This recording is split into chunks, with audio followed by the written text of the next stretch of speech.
Individual ಆಗಿ ನಾವೇನು ವೈಯಕ್ತಿಕವಾಗಿ ಹೇಳಿಕೆಗಳು ಆ ಥರ ಏನು ಕೊಡೋಕ್ಕೆ ಹೋಗಲ್ಲ, ಇಷ್ಟೇ.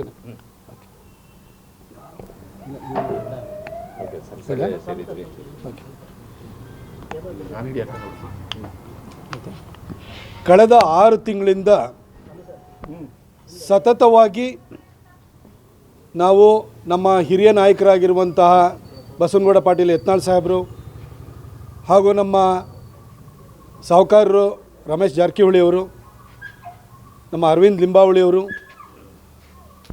ಸಿದ್ದೇಶಣ್ಣ ಅವರು, ಬಿ ಪಿ ಹರೀಶ್ ಅವರು, ಬಿ ವಿ ನಾಯಕರು, ಸಂತೋಷ್ ಅವರು ಹಾಗೂ ನಮ್ಮ ಕುಮಾರ್ ಬಂಗಾರಪ್ಪನವರು, ಹೀಗೆ ಎಲ್ಲ ನಾಯಕರುಗಳು ಒಟ್ಟಿಗೆ ಸೇರಿ ವಿವಿಧ ವಿಚಾರಗಳ ಬಗ್ಗೆ ನಾವು ಭಾಳ ಚಿಂತನೆಯನ್ನು ಕೂಡ ನಡೆಸಿದ್ದೀವಿ. ಯಾವ ವಿಚಾರಗಳನ್ನು ಕೈಗೆತ್ತಿಕೊಂಡು ನಾವು ಹೋರಾಟವನ್ನು ಮಾಡಬೇಕು ಅನ್ನೋದ್ರ ಬಗ್ಗೆಯೂ ಕೂಡ ಸಾಕಷ್ಟು ಚರ್ಚೆ ಮನನವನ್ನು ಮಾಡಿದ್ದೀವಿ. ನಾವು 6 ತಿಂಗಳಿಂದ ಸತತವಾಗಿ ಒಂದೇ ಒಂದು ವಿಚಾರವನ್ನು ಇಟ್ಕೊಂಡು ನಾವು ಹೋರಾಟವನ್ನು ಮಾಡ್ಕೊಂಡ್ಬಂದಿದ್ದೀವಿ, ಅದು ವಫ್ನ ಭೂ ಕಬಳಿಕೆ ನೀತಿ ಏನಿದೆ ಅದಕ್ಕೆ ಸರ್ಕಾರ ಕೊಡ್ತಾ ಇರುವಂಥ ಕುಮ್ಮಕ್ಕು, ಜಮೀರ್ ಅಹಮದ್ ಅವರ ನೇತೃತ್ವದಲ್ಲಿ ಸಿದ್ದರಾಮಯ್ಯನವರ ಶ್ರೀರಕ್ಷೆಯಲ್ಲಿ ಯಾವ ರೀತಿ ನಮ್ಮ ರೈತರು, ಮಠಮಾನ್ಯಗಳು, ದೇವಸ್ಥಾನಗಳ ಭೂಮಿಯನ್ನು ಕಿತ್ಕೊಳ್ಳಿಕ್ಕೆ ವ್ಯವಸ್ಥಿತವಾದ ಪ್ರಯತ್ನ ನಡೀತಾ ಇದೆ. ಇದ್ರ ಬಗ್ಗೆ ಆಯಾ ಜಿಲ್ಲೆಗಳಿಗೆ ಹೋಗಿ ಮಾಹಿತಿಯನ್ನು ಪಡ್ಕೊಂಡಿರೋದು, ಕಾಲ್ ಸೆಂಟ್ರನ್ನ ಮಾಡಿರೋವಂಥದ್ದು, ಅದಕ್ಕೆ ಹೋರಾಟವನ್ನು ರೂಪಿಸಿರೋವಂಥದ್ದು, ಜನರನ್ನ ಒಂದು ಕಡೆ ಸೇರಿಸಿರೋವಂಥದ್ದು.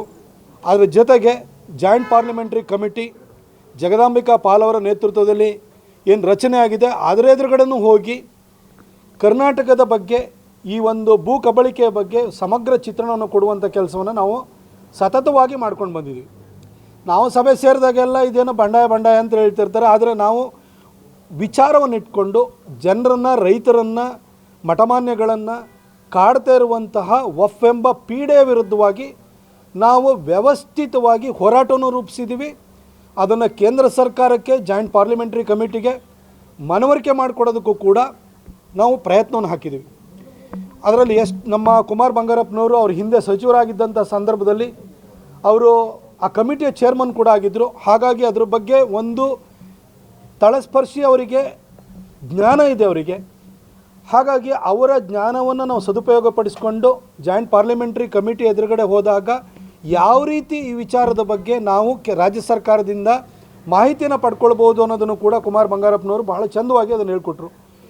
ಈ ಒಂದು ಹೋರಾಟಕ್ಕೆ ಒಂದು ಕಿಚ್ಚನ್ನು ಅದಕ್ಕೆ ಹಚ್ಚಿದವರು ಯಾರಪ್ಪ ಅಂತೇಳಿ ಹೇಳಿದ್ರೆ ನಮ್ಮ ಯತ್ನಾಳರು. ಯಾಕೆಂದರೆ ಅವರ ಕ್ಷೇತ್ರದಲ್ಲಿ ತಲೆತಲಾಂತರದಿಂದ ಉಳುಮೆಯನ್ನು ಮಾಡ್ಕೊಂಡು ಬಂದಂತಹ ರೈತರ ಭೂಮಿಯನ್ನು ಕಿತ್ಕೊಳ್ಳುವಂತಹ ಒಂದು ವಾತಾವರಣ ಸೃಷ್ಟಿಯಾಯಿತು. ಹಾಗಾಗಿ ಇಡೀ ರಾಜ್ಯದಲ್ಲಿ ಅದ್ರ ಬಗ್ಗೆ ಒಂದು ಪ್ರಬಲವಾದಂತಹ ಧ್ವನಿಯನ್ನು, ಕೂಗನ್ನು ಎಬ್ಬಿಸಿದವರು ಯತ್ನಾಳರು. ಅದಕ್ಕೆ ಆ ಭಾಗ ಮತ್ತು ಇಡೀ ರಾಜ್ಯದ ಭಾಗದಲ್ಲಿ ಎಲ್ಲರೂ ಕೂಡ ಕೈ ಜೋಡಿಸಿದ್ರು. ವಿಶೇಷವಾಗಿ ರಮೇಶ್ ಜಾರಕಿಹೊಳಿಯವರು ಅದಕ್ಕೆ ಕೈ ಜೋಡಿಸಿ ಎಲ್ಲ ರೀತಿಯ ಸಹಕಾರವನ್ನು ಕೂಡ ಕೊಟ್ಟರು. ಅರವಿಂದ್ ಲಿಂಬಾವಳಿಯವರು ನಮಗೆ ಮಾರ್ಗದರ್ಶನ ಮಾಡಿದರು. ಹಾಗೆ ನಾವು ಈ JPC ಎದುರುಗಡೆ ಹೋದಾಗಲೂ ಕೂಡ ಯಾವುದೋ ಒಂದು ಟ್ರಸ್ಟಿಗೆ ಏನೋ ಒಂದು ಟ್ರಸ್ಟ್ ಅಂತ ಹಾಕ್ಕೊಂಡಿರ್ತಾರೆ, ಬೋರ್ಡ್ ಹಾಕ್ಕೊಂಡಿರ್ತಾರೆ. ಅವರಿಗೆ 5 ಎಕರೆ ಕೊಟ್ಟಿದ್ದೀವಿ, 6 ಎಕರೆ ಕೊಟ್ಟಿದ್ದೀವಿ ಅಂತ ಹೇಳ್ತಾರೆ. ಅಲ್ಲಿ ಕಮರ್ಷಿಯಲ್ ಆ್ಯಕ್ಟಿವಿಟೀಸ್ ನಡೀತಾರೆ. ಟ್ರಸ್ಟಿಗೆ ಒಂದು ನಿರ್ದಿಷ್ಟವಾದಂತಹ ಗುರಿ, ಉದ್ದೇಶ, ಸಂಕಲ್ಪಗಳಿರ್ತದೆ.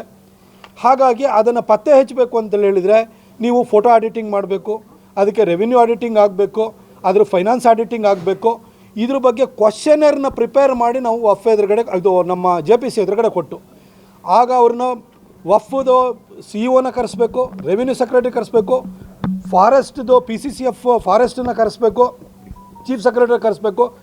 ಈ ರೀತಿ ನಾವು ನಿರ್ದಿಷ್ಟವಾಗಿ ಇಂತಿಂಥ ವ್ಯಕ್ತಿಗಳನ್ನು ಕರೆದ್ರೆ ನಮಗೆ ಕರೆಕ್ಟಾದ ಮಾಹಿತಿ ಸಿಗುತ್ತೆ. ಅವರಿಗೆ ಈ ಪ್ರಶ್ನೆಗಳನ್ನು ಕೊಟ್ಟರೆ ಅವರಿಂದ ನಾವು ಸತ್ಯವನ್ನು ಹೊರಗಡೆ ತರ್ಬೋದು. ಎಷ್ಟು ಆಸ್ತಿ ಕಬಳಿಕೆ ಆಗಿದೆ, ಅದನ್ನು ಯಾವ ರೀತಿ ದುರುಪಯೋಗ ಪಡ್ಕೊಂಡಿದ್ದಾರೆ, ಇದ್ರ ಬಗ್ಗೆ ನಾವು 10 ಸಭೆಗಳನ್ನು ಮಾಡಿ, ನಾವು ಯೋಚನೆಯನ್ನು ಮಾಡಿ, ಒಂದು ಬ್ರೈನ್ ಸ್ಟಾರ್ಮಿಂಗ್ ಮಾಡಿ ಈ ವಫ್ನ ಒಂದು ತಾರ್ಕಿಕ ಅಂತ್ಯಕ್ಕೆ ತೆಗೆದುಕೊಂಡು ಹೋಗಿದ್ವಿ. ರಿಪೋರ್ಟ್ ಕೂಡ ಸಬ್ಮಿಟ್ ಆಗಿದೆ. ಆ ರಿಪೋರ್ಟ್ ಸಬ್ಮಿಟ್ ಮಾಡುವ ಮೊದಲು ನಮ್ಮ ಇಡೀ ತಂಡಕ್ಕೆ ಅಲ್ಲಿಂದ JPCಯಿಂದ ನಮಗೆ ಅಭಿನಂದನೆಯೂ ಕೂಡ ಬಂತು. ನಿಮ್ಮಿಂದ ನಮಗೆ ಸಹಾಯ ಆಯಿತು, ನಮಗೆ ನಿಮ್ಮ ಒಂದು ತಿಳುವಳಿಕೆಯಿಂದ, ನಿಮ್ಮ ಅನುಭವದಿಂದ ನಮಗೆ ಮಾರ್ಗದರ್ಶನವನ್ನು ಮಾಡಿದ್ರಿ ಅಂತ ಹೇಳಿ ಅವರಿಂದ ಮೆಚ್ಚುಗೆ ಮಾತುಗಳು ಬಂತು. ಹಾಗಾಗಿ ಎಲ್ಲರೂ ಒಟ್ಟಿಗೆ ಸೇರಿ ಅದ್ರ ಬಗ್ಗೆ ಇಷ್ಟೆಲ್ಲ ಒಂದು ಫಲಪ್ರದವಾದಂತಹ ನಾವು ಹೋರಾಟವನ್ನು ರೂಪಿಸಿದ್ದಕ್ಕೋಸ್ಕರವಾಗಿ ನಾವು ಒಟ್ಟಿಗೆ ಕೂತು ಇವತ್ತು ಒಂದು ಕಾಫಿನೂ ಕುಡಿದು ಊಟಕ್ಕೂ ಸೇರಿ ನಾವು ಅದರ ಬಗ್ಗೆ ಚರ್ಚೆಯನ್ನು ಮಾಡಿದ್ದು. ಮುಂದಿನ ಹೋರಾಟವನ್ನು ಏನು ಕೈಗೆತ್ತಿಕೊಳ್ಬೋದು ಅನ್ನೋದ್ರ ಬಗ್ಗೆನೂ ಕೂಡ ಚರ್ಚೆ ಆಯಿತು. ಇವತ್ತು ನೋಡಿ, ಕಳೆದ ನನಗೆ ಗೊತ್ತಿರೋ ಪ್ರಕಾರ 5-6 ತಿಂಗಳಿಂದ ಯಾರಿಗೂ ಕೂಡ ಅನ್ನಭಾಗ್ಯ ಅಂತೇಳಿ ಹೇಳಿ 5 kg ಕೊಡ್ತೀವಿ, ಅದಕ್ಕೆ ಹಣ ಕೊಡ್ತೀವಿ ಅಂತಂದರು, 170 ರೂಪಾಯಿ ಬಂದಿಲ್ಲ. ಗೃಹಲಕ್ಷ್ಮಿ 6 ತಿಂಗಳಿಂದ ಬಂದಿಲ್ಲ. ಸಿದ್ದರಾಮಯ್ಯನವರು ಆಗಸ್ಟ್ ಒಳಗಡೆ ನಾನು ತಾಲೂಕ್ ಪಂಚಾಯತಿ ಜಿಲ್ಲಾ ಪಂಚಾಯತ್ ಚುನಾವಣೆ ಮಾಡ್ತೀನಿ ಅಂತ ಹೇಳಿದ್ದಾರೆ. ಚುನಾವಣೆ ಬರೋ ಟೈಮಿಗೆ ಕರೆಕ್ಟಾಗಿ 5-6 ತಿಂಗಳಿಂದ ಇಟ್ಕೊಂಡು ಚುನಾವಣೆ ಬಂದ ಕೂಡಲೇ ಅದು ವೋಟಿಂಗಿಗೆ 2 ದಿನ ಇದೆ ಅಂತೇಳಿ ಹೇಳಿದ ಕೂಡಲೇ ಈ ದುಡ್ಡನ್ನು ರಿಲೀಸ್ ಮಾಡ್ತಾರೆ. ಇದು ಸಿದ್ದರಾಮಯ್ಯನವ್ರ ಟ್ಯಾಕ್ಟಿಕ್ಸು. ಆ ಲಾಸ್ಟಿಗೆ ಬಂದು ಈ ವೋಟರ್ಸನ್ನು ಇನ್ಫ್ಲುಯೆನ್ಸ್ ಮಾಡಿದೆ. ಯಾಕಂದರೆ ಎಲೆಕ್ಷನ್ ಕಮಿಷನ್ನ ಕೋಡ್ ಆಫ್ ಕಂಡಕ್ಟ್ ಅಥವಾ ನೀತಿ ಸಂಹಿತೆ ಅನ್ನೋದು ಈ ರೀತಿ ಅಂದರೆ ನಿರಂತರವಾಗಿ ಬರುವಂಥ ಈ ರೀತಿ ಸರ್ಕಾರದ ಸಹಾಯಧನಕ್ಕೆ ಲಾಗೂ ಆಗಲ್ಲ, ಅನ್ವಯ ಆಗಲ್ಲ ಅನ್ನೋ ಒಂದನ್ನು ಅಂಶವನ್ನು ಇಟ್ಕೊಂಡು ಚುನಾವಣೆಯನ್ನು ಗೆಲ್ಲೋದಕ್ಕೆ ಇದನ್ನು ಬಳಸ್ಕೊಳ್ತಾ ಇದ್ದಾರೆ. ಹಾಗಾಗಿ ಇದನ್ನು ಇವರಿಗೆ ಕೊಡಬೇಕು ಅನ್ನೋ ಒಂದು ಉದ್ದೇಶ ಶುದ್ಧವಾಗಿತ್ತು ಅಂತಂದರೆ ನಿರಂತರವಾಗಿ ಕೊಡಿ. ಇವರಿಗೆ ಎಮ್ ಎಲ್ ಎ ಆಗಿರೋರಿಗೆ, ಎಂ ಪಿ ಆಗಿರೋರಿಗೆ, ಜನಪ್ರತಿನಿಧಿ ಆಗಿರೋರಿಗೆ ನಿಮಗೆ ವಿಧಾನಸೌಧದಿಂದ ನಿಮಗೆ ಸಂಬಳ ಕರೆಕ್ಟಾಗಿ ಬರಲ್ವಾ? ಹಾಗೆ ನೀವು ಜನಕ್ಕೆ ಪ್ರಾಮಿಸ್ ಮಾಡಿ ಬಂದ್ರಿ, ಹಾಗೆ ತಿಂಗಳ ಕರೆಕ್ಟಾಗಿ ಕೊಡಿ. ನೀವು ಯಾಕೆ ಅವರು ಇದನ್ನು ಸ್ಯಾಲ್ರಿಡ್ ಎಂಪ್ಲಾಯೀಸ್ ಅಂತ ಜಾರ್ಜ್ ಹೇಳ್ತಾರೆ, ನಿಮಗೆ ಸ್ಯಾಲ್ರಿ ಬರ್ತಿಲ್ವೇನ್ರಿ ಜಾರ್ಜ್? ನಿಮಗೆ ನಿರಂತರವಾಗಿ ನಿಮಗೆ 1ನೇ ತಾರೀಕು 5ನೇ ತಾರೀಕು ಒಳಗಡೆ ನಿಮಗೆ ಸ್ಯಾಲ್ರಿ ಬಂದು ಕ್ರೆಡಿಟ್ ಆಗುತ್ತಲ್ವ? ನಿಮ್ಮ ಪರ್ಕ್ಸ್ ಏನಿದೆಯಲ್ಲ ಅದೆಲ್ಲ ಬರುತ್ತೆ ತಾನೇ. ಹಾಗಾಗಿ ಜನ ಪ್ರಾಮಿಸ್ ಮಾಡಿ ಬಂದಿದ್ದೀರಲ್ವ, ಅದನ್ನು ಕೂಡ ನಿರಂತರವಾಗಿ ಕೊಡಿ. ಇದನ್ನು ಚುನಾವಣೆಗೋಸ್ಕರ ಅದನ್ನು ಇನ್ಫ್ಲುಯೆನ್ಸ್ ಮಾಡೋದಕ್ಕೋಸ್ಕರ ಇದನ್ನು ಬಳಸೋದಕ್ಕೆ ಬಿಡಬಾರ್ದು. ಆಮೇಲೆ ಈಗ ಬಜೆಟ್ ಬರ್ತಾ ಇದೆ. ಬಜೆಟಲ್ಲಿ ಕಳೆದ 2 ವರ್ಷಗಳಲ್ಲಿ ಕರ್ನಾಟಕದ ಆರ್ಥಿಕ ಪರಿಸ್ಥಿತಿಯನ್ನು ಯಾವ ರೀತಿ ಇವರು ಹದಗೆಡುವ ರೀತಿಯಲ್ಲಿ ಮಾಡಿದ್ದಾರೆ, ಅದ್ರ ಬಗ್ಗೆ ಇವರು ನಮ್ಮ ಸಾಲ ಎಷ್ಟಿತ್ತು, ಇವತ್ತು ಸಾಲ ಏನು ಬಂದಿದೆ, ಸಿದ್ದರಾಮಯ್ಯನವರ ಸರ್ಕಾರ ಬಂದು ಈ ಗ್ಯಾರಂಟಿಗಳಿಂದಾಗಿ ಸಾಲದ ಪ್ರಮಾಣ ಎಷ್ಟು ಹೊರೆ ಆಗಿದೆ, ಎಷ್ಟು ಜಾಸ್ತಿ ಆಗಿದೆ, ಇದು ಒಬ್ಬರ ತಲಾವಾರು ಎಷ್ಟು ಬರ್ತಾ ಇದೆ, ಇದ್ರ ಬಗ್ಗೆನೂ ಕೂಡ ಒಂದು ಶ್ವೇತಪತ್ರವನ್ನು ಅವರು ಮಂಡಿಸಬೇಕು. ಇದ್ರ ಬಗ್ಗೆ ನಾವು ವಿಧಾನಸೌಧದಲ್ಲೂ ಕೂಡ ನಮ್ಮೆಲ್ಲ ಹಿರಿಯ ನಾಯಕರುಗಳಿದ್ದಾರೆ, ಅವರು ಪ್ರಬಲವಾಗಿ ಮಾತಾಡುವಂಥವ್ರು ಇದ್ದಾರೆ, ಯಾವ ವಿಚಾರಗಳನ್ನು ಕೈಗೆತ್ತಿಕೊಳ್ಬೇಕು ಅಂತ ಅದನ್ನು ಕೂಡ ಆಯಿತು. ಹಾಗೆ ನನ್ನನ್ನು ನಮ್ಮ ಯತ್ನಾಳ್ ಸಾಹೇಬರು ಸಾಹುಕಾರರು ಅವ್ರು ಹೇಳಿದರು, ಮೈಸೂರಿನಲ್ಲಿ ಉದಯಗಿರಿನಲ್ಲಿ ಏನು ಗಲಾಟೆ ಆಯಿತು, ಇವತ್ತು ಎಷ್ಟು ಜನ ಅರೆಸ್ಟ್ ಮಾಡಿದ್ದಾರೆ. ಇನಿಷಿಯಲಿ 16 ಜನನ ಅರೆಸ್ಟ್ ಮಾಡಿದ ನಂತರ ಹೋಮ್ ಮಿನಿಸ್ಟ್ರ್ ಬಂದೋದ್ರು. ಹೋಮ್ ಮಿನಿಸ್ಟ್ರ್ ಬಂದಾದ ನಂತರ ಒಬ್ಬನ ಅರೆಸ್ಟ್ ಮಾಡಿಲ್ಲ. ಮುಲ್ಲಾ ಎಲ್ಲ ಕಡೆ ತಿರುಗಾಡ್ಕೊಂಡಿದ್ದಾನೆ, ಪ್ರೊವೊಕೇಟಿವ್ ಸ್ಪೀಚ್ ಕೊಟ್ಟಂಥ ಮುಲ್ಲಾ, ಅವನ್ನ ಅರೆಸ್ಟ್ ಮಾಡಿಲ್ಲ. CCB ಪೊಲೀಸರು ಎಲ್ಲ ಪಟ್ಟಿ ಮಾಡಿಟ್ಕೊಂಡಿದ್ದಾರೆ, ಅರೆಸ್ಟ್ ಮಾಡಬೇಡಿ ಅಂತೇಳಿ ಹೇಳ್ಬಿಟ್ಟು ಅವರಿಗೆ ಸರ್ಕಾರದಿಂದಲೇ ಎಚ್ಚರಿಕೆ ಬರ್ತದೆ. ಪೊಲೀಸರು 30 ಜನ ಇದ್ದವರು ಪೊಲೀಸರು ಸಾವಿರಾರು ಜನ ಬಂದಾಗಲೂ ಕೂಡ ಕಂಟ್ರೋಲ್ ಮಾಡಿದ್ರು ಕೂಡ ಆ ಪೊಲೀಸರಿಗೆ ಇವತ್ತು ಬೇರೆ ಕಡೆ ವರ್ಗಾವಣೆ ಬಳುವಳಿಯನ್ನು ಕೊಡ್ತಿದ್ದಾರೆ. ಉದಯಗಿರಿ ಸ್ಟೇಷನ್ನಲ್ಲಿದ್ದಂಥ PSIನ ಅವ್ರನ್ನ ಟ್ರಾನ್ಸ್ಫರ್ ಮಾಡಿ ನಾನ್ ಎಕ್ಸಿಕ್ಯೂಟಿವ್ ಪೋಸ್ಟಿಗೆ ಹಾಕಿದ್ದಾರೆ ಅವ್ರನ್ನ. ಅಂದರೆ ಈ ರಾಜ್ಯದ ಕಾನೂನು ಸುವ್ಯವಸ್ಥೆಯನ್ನು ಕಾಪಾಡುವಂಥ ಪೊಲೀಸರು ಇವತ್ತು ಪುಣ್ಯ ಮುಸಲ್ಮಾನರ ದಾಳಿಗೆ ಆಕ್ರಮಣಕ್ಕೆ ಗುರಿಯಾಗಿದ್ದರು. ಪೊಲೀಸರ ಆತ್ಮಸ್ಥೈರ್ಯವನ್ನು ಹೆಚ್ಚು ಮಾಡುವ ಕೆಲಸವನ್ನು ಮಾಡೋದು ಬಿಟ್ಟು ಪೊಲೀಸ್ ವ್ಯವಸ್ಥೆನೇ ಹಾಳು ಮಾಡಬೇಕು. ಈ KSRTCನ ಹಾಳು ಮಾಡಾಯಿತು, ರಾಜ್ಯದ ಅರ್ಥವ್ಯವಸ್ಥೆನ ಹಾಳು ಮಾಡಾಯಿತು, ಇನ್ನು ಪೊಲೀಸ್ ವ್ಯವಸ್ಥೆನ ಹಾಳು ಮಾಡೋಣ. ಮುಸಲ್ಮಾನರಿಗೆ ಫ್ರೀ ಪರ್ಮಿಟ್, ಹಿಂದೂಗಳ ಮೇಲೆ ಬೇಕಾದ್ರೆ ಏನು ಬೇಕಾರೋ ಅಟ್ಯಾಕ್ ಮಾಡ್ಬೋದು. ಪೊಲೀಸರಿದ್ದರೆ ಅಷ್ಟೆಲ್ಲ ತೊಂದರೆ, ಪೊಲೀಸರನ್ನೇ ಅವ್ರನ್ನ ಕುಗ್ಗಿಸ್ಬಿಡೋಣ, ಅವ್ರನ್ನ ನೆಲಸಮ ಮಾಡೋಣ ಅನ್ನೋ ರೀತಿಯಲ್ಲಿ ಇವತ್ತು ಗೃಹ ಇಲಾಖೆ ಮತ್ತು ಈ ರಾಜ್ಯದ ಮುಖ್ಯಮಂತ್ರಿ ಆಗಿರುವಂಥ ಸಿದ್ದರಾಮಯ್ಯನವರು ಮಾಡ್ತಾ ಇದ್ದಾರೆ. ಇದ್ರ ಬಗ್ಗೆನೂ ಕೂಡ ಹಿಂದೂಗಳನ್ನು ಕಾಪಾಡೋ ದೃಷ್ಟಿಯಿಂದಲೂ ಕೂಡ ನಾವೆಲ್ಲ ಒಗ್ಗಟ್ಟಾಗಿ ಬೇರೆ ಏನೇನು ಹೋರಾಟವನ್ನು ರೂಪಿಸ್ಬೋದು ಇದ್ರ ಬಗ್ಗೆನೂ ಕೂಡ ಕೂಲಂಕಷವಾಗಿ ನಾವು ಚರ್ಚೆಯನ್ನು ಮಾಡಿದ್ದೀವಿ.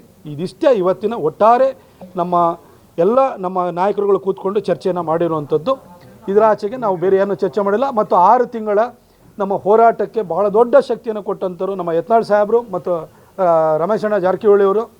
ಹಾಗೆ ನಮಗೆ ಅದಕ್ಕೆ ಒಂದು ರೀತಿ ನಮ್ಮನ್ನು ಎಲ್ಲ ರೀತಿಯಲ್ಲಿ ಮಾರ್ಗದರ್ಶನವನ್ನು ಮಾಡಿದಂಥವ್ರು ಅರವಿಂದ್ ಲಿಂಬಾವಳಿ ಸಾಹೇಬರು. ಅವ್ರು ಇವತ್ತು ಏನೋ ಕಾರಣಾಂತರದಿಂದ ಬಂದಿಲ್ಲ, ಅವ್ರಿಗೆ ಬೇರೆ ಒಂದು ಕೆಲಸ ಇತ್ತು. ಹಾಗಾಗಿ ಅವ್ರನ್ನ ಮತ್ತೆ ನಾವು ಅವ್ರ ಹತ್ರ ಭೇಟಿನೂ ಕೂಡ ಆಗ್ತೀವಿ ಮುಂದೆ ಇನ್ನು ತದನಂತರದ ಸಭೆಯಲ್ಲಿ. ಹಾಗೆ ಕುಮಾರ್ ಬಂಗಾರಪ್ಪನವರು ಕೂಡ ನಮಗೆ ಇದ್ರ ಬಗ್ಗೆ ಭಾಳ ಮಾರ್ಗದರ್ಶನವನ್ನು ಮಾಡಿದರು. ಎಲ್ಲರೂ ಪರಸ್ಪರ ನಾವು ಇಷ್ಟೊಂದು ಲಾಜಿಕಲ್ ಎಂಡಿಗೆ ತೊಗೊಂಡೋಗಿದ್ದೀವಿ ಅಂತೆಲ್ಲ ನಮಗೆ ನಾವು ಒಂದೊಂದು ಸರಿ ಒಂದು ಫಲಪ್ರದವಾದ ಹೋರಾಟವನ್ನು ಮಾಡಿದಾಗ ನಮಗೊಂದು ಖುಷಿ ಆಗುತ್ತಲ್ಲ, ಅದಕ್ಕೆ ಒಟ್ಟಿಗೆ ಸೇರಿದ್ದೀವಿ. ಸಿದ್ದೇಶಣ್ಣವರು, ಹರೀಶ್ ಅವರು ಪ್ರತಿಯೊಬ್ಬರು ಬಂದಿದ್ದಾರೆ, ಭಾಳ ಜನ ನಮಗೆ ಕೈ ಜೋಡಿಸಿದ್ದಾರೆ. ನಮ್ಮ ಹೋರಾಟಕ್ಕೂ ಕೂಡ ಕೈ ಜೋಡಿಸಿರೋರು ಇದ್ದಾರೆ. ನಾವೆಲ್ಲರಿಗೂ ಕೂಡ ಧನ್ಯವಾದವನ್ನು ಹೇಳ್ತೀವಿ. ಇದು